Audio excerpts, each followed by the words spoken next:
drove to the hotel. We ate breakfast. I think we let them go back to their rooms till 11:35. Came back down 11:35, ate pregame meal, had our normal clap that we have, and then got on the bus and went to the stadium. Whatever time that is. Out of all your years in college football or professional football, was this the craziest thing that's ever happened? Yes.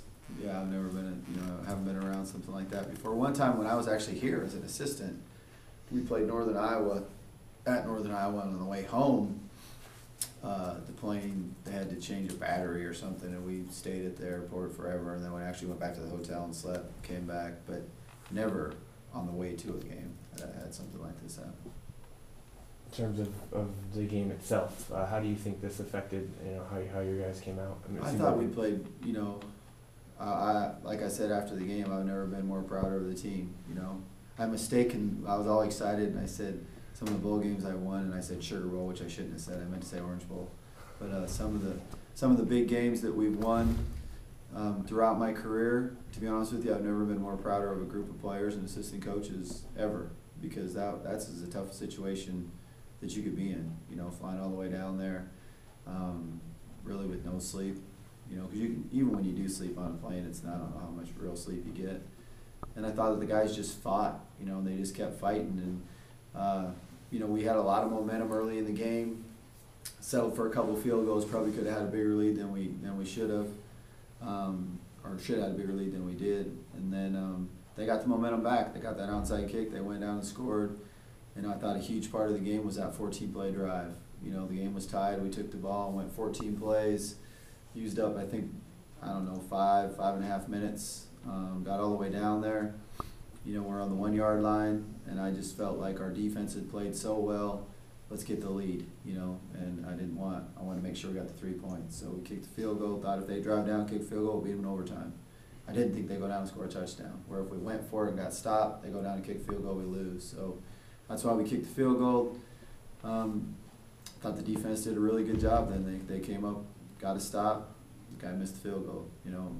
As they're getting ready to kick it, we're already talking on offense. Okay, let's come up with our first 3 plays for overtime. And it's good. It's good to get a break every once in a while. Everybody gets breaks, but our guys played their hearts out, and they deserve that win. And just couldn't be happier for them. Did you see the fatigue setting in maybe toward the fourth quarter? Maybe a little bit. Maybe a little bit. When the momentum was changed a little bit, I think there was a point where it was. That's why I was even more proud of that 14-play drive, and then those guys getting the stop, because offensively taking the drive down there, and defensively they drove it pretty good, and then getting the stop to make them kick a field goal, because guys really dug deep and pulled every last bit of energy they had to win that game, and that's just it's a great feeling, I don't think there's any better feeling in the world than when you're in a competition and you give every last bit of energy you got and come out with a win. Have you had a chance to look at Dorian's ejection, and what's kind of your perspective on that target goal? I don't get to talk about that, or I'll get in trouble. That's all I can really say. We sent it into the league to ask them to look at it again. I don't know. And they called it, that's what they called it, so you just got to live with it. So he'll have to miss the first half of this next game, which is unfortunate. Dorian plays his heart out, and in no way was he trying to do that. I'll guarantee you that. And you got to live with whatever they call. How close to 100 was Matt Linehan? I think at times he that last drive, the 14-play drive, he looked just like himself. But I think when he's in there over a period of time, the fatigue makes the ankle, definitely not 100%. That's why it's good to have Jake. That's why it's good to play him. I think right now we go into games, the two of them got to win it. That's why I told them both before that game. It's going to take both. It's going to take you both to win this game. And it's going to be different parts of the game. It's not going to be in a set series, a set number of plays. Just it's going to be, my feeling when I need things that you do right, that you do well, Matt. Things that you do well, Jake. And it's going to take us to go win this game. And they did a great job of it. And I see us doing the same thing this weekend. Is that something that you think you would do even when Linehan becomes 100%? I think we just play that week by week, and we'll just see. But I think it's great right now. It's good for the team. It's good for Jake to get reps. He's a good football player, and it's good to have 2 quarterbacks in college football this day and age. you probably have to have two good ones. So it's good that we do. When your team was warming up right before the game, did you notice that they were a little extra tired, or? No, I didn't. I thought we had, I think they were just excited. I think we had really good leadership from within the team, and they believed. One of the best things that I really kept hearing all day long on the sideline throughout the game is, we're going to win this game. We're going to win this game. Let's keep fighting. I thought our leaders did a great job of that, and I did not. Sometimes you get really nervous as a coach in warm-ups because you feel like, God, are we ready to go? I felt like we were ready to go in that game. Do you think, since you guys were a little bit rushed to get there, do you think that kind of maybe takes the players' focus on, they maybe aren't as nervous, or maybe? Yeah.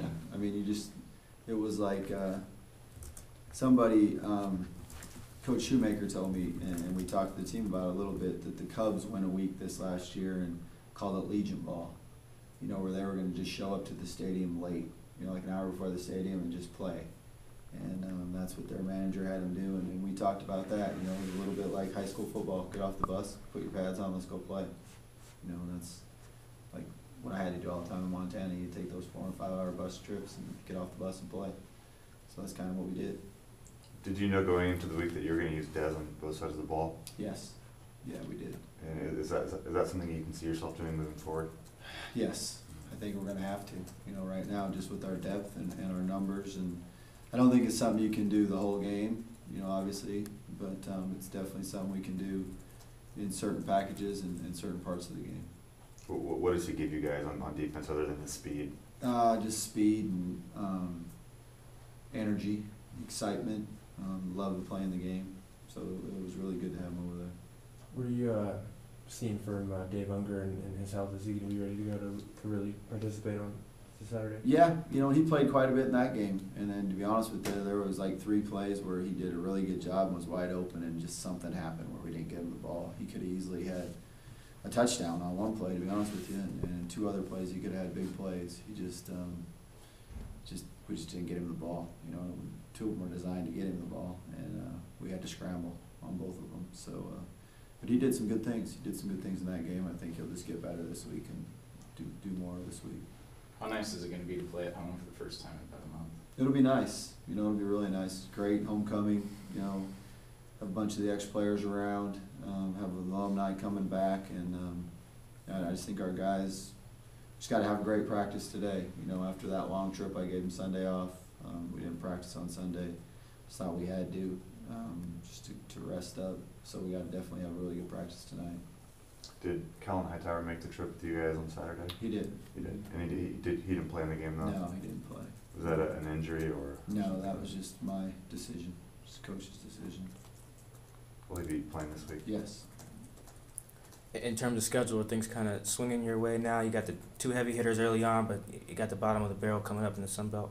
Yeah, I mean, I don't ever want to have it come out that I said anything like that. We're playing some really good teams coming up, but I said at the very beginning that we had 2 of the best teams right off the bat, and then after that, there's a bunch of teams that I feel like we can be very competitive against.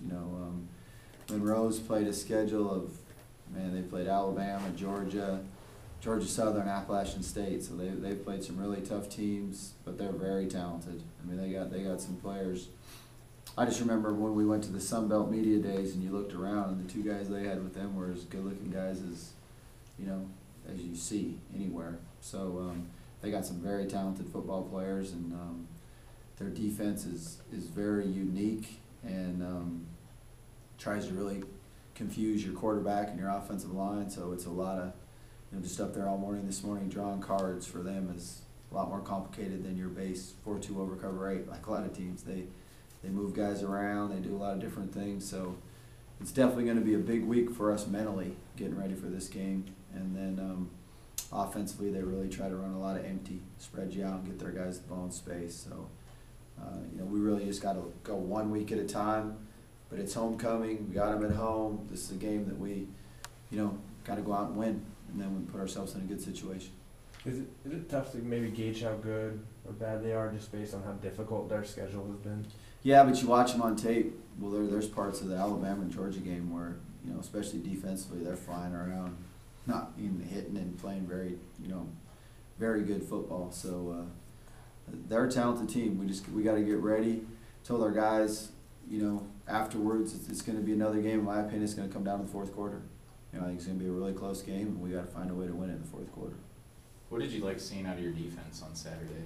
Man, they were just flying around. I thought their effort was great, and guys were tackling well, and they were just flying around making plays. And guys coming up, get 4 turnovers, and you don't turn it over at all. That's probably, when we can do that, give yourself a great chance to win. And that's something that'll be very important this weekend, that we take care of the football and get turnovers. But just their ability to get those turnovers, guys really just flying to the ball, tackling well, Quentin getting the sacks, Chris Edwards making big plays again. It was great to see Russell get an interception, Mark get an interception, and you just saw guys flying around playing well, so that was good. When you look back at it, can this game maybe the Detroit, the last game, be served as maybe a turning point? You did everything you weren't doing in the past. You won in the fourth quarter, didn't turn the ball over. You got turnovers, won on the road. No when question. you look back at it. No question. There's you can go on, and probably the biggest thing is through all that adversity, we had each other's backs and we fought to the end for each other. You really saw everybody come together, and that's when there's a bunch of love on the team and everybody's fighting for each other and everybody's pulling for each other. That's probably when you do all those things. So I think it's definitely can be a turning point in the whole program, and that's something that we want to build on and hopefully make it happen. Monroe's going to go with a freshman QB who's thrown 9 picks, and I think he's playing without his top 5 receivers. Do you really try to put a lot of pressure on a guy like that and maybe call some more blitzes and things of that nature? Yeah, but I think you want to mix it up on them. I think sometimes with freshmen, you just want to do a little bit of everything, because you don't want to just make it all blitz, because then sometimes that makes their reads a little easier. So they're just going to pick out, I'm going to go to him, he's going to win. So you want to change it up on them, but we definitely want to give him a lot of different looks and we want to put pressure on him, but I don't know if it always needs to be with a blitz. Sometimes with the 4-man rush and sometimes with the blitz, and just change it up on him. He's a good football player though. He's a good freshman. Remind you any of Matt at all, just the way he's thrown the ball and the yards he's accumulated? Yeah, a little bit. A little bit of how he played as a freshman, and he's athletic. He'll take off and run. He throws the ball well. He's a good football player. Getting closer to getting any defensive guys back on the field. Jordan, Deshaun. Well, I hope so. We'll see more right as we get ready to practice today. Hopefully we can get a couple more of them back, but I can't say that right now I know of any of them that we are for sure, but hopefully we do. Luton got in the end zone again. Is he just really good at reading that play? Or? Yeah, he's good. He's good down there. He has a great feel for it. Does a really nice job of just riding the ball, and they're not sure who has it, and does a good job with his eyes or reading what the defense gives him. And that's something that we'll continue to use him on, and hopefully get a couple more touchdowns this week. Do you think you guys will have Jake Sandin back this week? Unfortunately, no. I wish we did. Dave, anything from you? Yeah, Coach, you mentioned kind of teams getting breaks. We've talked quite a bit about the attrition you face, injuries, whatever. Did you feel like you guys were kind of due a break? Yeah, I do. I think, but you make your own breaks too. You fight hard and you do everything as hard as you can, and that's what helped us get the turnovers. And you put yourself in a position, and once in a while the ball is going to bounce your way, and well, I was just glad it did, for us on that last play.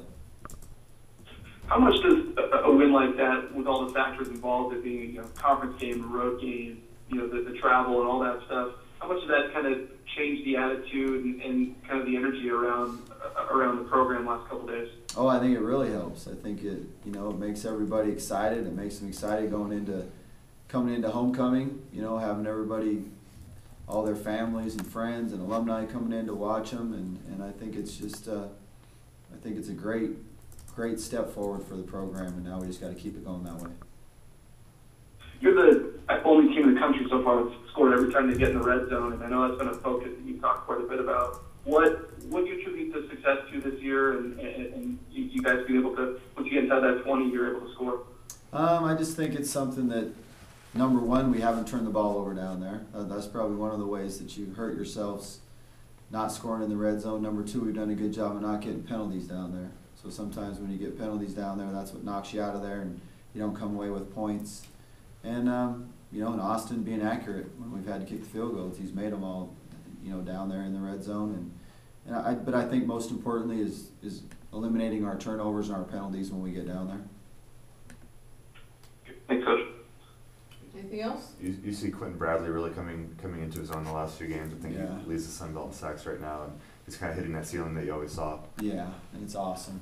You know, he's leads the Sun Belt in sacks and tackles for loss. He leads Sun Belt in both.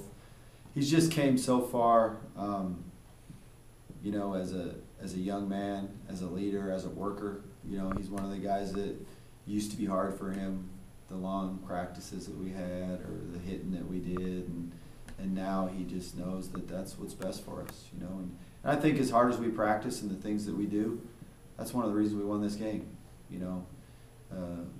One of the top sports psychologists in the country is Dr. Elko, who used to come and speak to our team when I was at Illinois. He speaks to Alabama all the time. And one of the biggest things he always talked about is being comfortable when you're uncomfortable.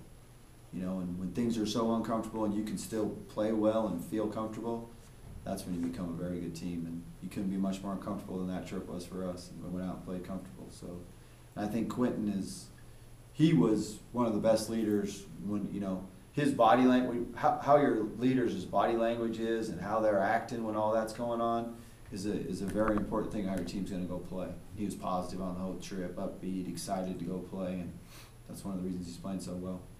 Any other guys that were like that during that trip? Yeah, I think all the leaders, you know, all the captains were. You know, you saw Dallas being that way.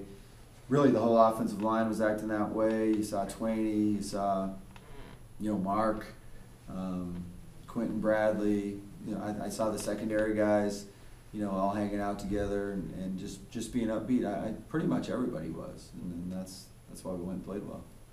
It's a big win like that. Just overall make it easier for guys to just believe in each other, believe they can get it done. Exactly, no question. I think it makes them believe in each other. I think it makes them believe that their fellow teammates going to step up and make the play when it matters. I think it makes them believe in everything that we do. You know, and that there's a reason why we do everything, and that's why we are tough enough to go make that happen.